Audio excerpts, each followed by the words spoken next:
So guys, it's been a while. I don't know about you guys, but late post, but I did get myself some presents over Christmas. I'm struggling with the tail light here, but I actually ended up getting myself some clear tails. Some people are gonna hate how this looks, but I think it looks pretty sexy, so that's what that looks like. Anyways, I also got some matching turn indicators for it. I think it's little things like this that just makes your car stand apart from like all the other cars that are the same model and year as it. So just do you, don't care about what other people think, because I can assure you some people just don't dig this look, but I think it looks pretty cool. Life's been busy as usual, haven't been able to get a lot done, but I did get these wheels off, which are so dear to me. I don't know if you watched the previous video, but I got these Zender turbofan wheels from my uncle. Took those off because I didn't want them damaged while I work on the car, and I threw the momos back on.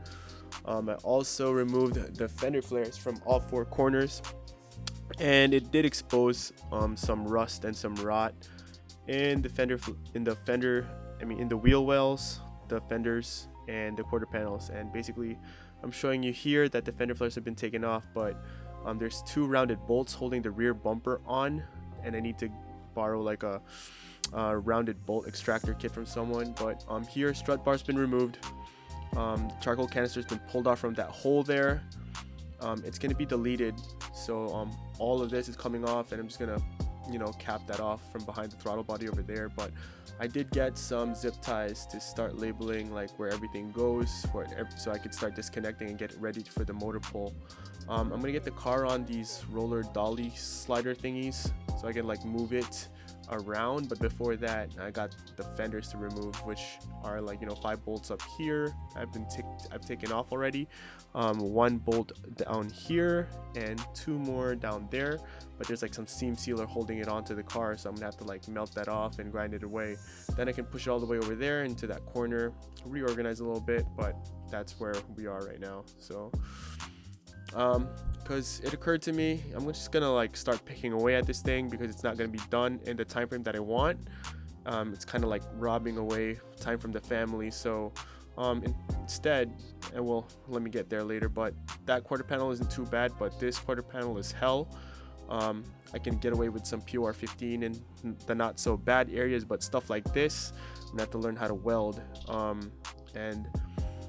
This corner as well as this corner under the bumper are really bad. I think sometime in the last 20 years my rain drains must have clogged up and caused them to rot. So yeah, let's just forget about this for now and focus more on the Jetta this year, get it dropped on some coilovers, make it look like a pretty daily so I don't get bored. But anyways, that's where I am. That's where I'm with these two things. So yeah, that's all there is. Hopefully next month I can get these fenders off and do more work to it, disconnect it, and if we're lucky, maybe we can like get the motor pulled for March. Until then, that's all I've got for you guys. I'm actually going to be on vacation next month, from the middle of the month till beginning of March. So I'll try to get a video cranked out before then. But if you haven't subscribed, please do. The garage is a mess. I'm gonna have to like clean up. But as always, God bless and thanks. Peace.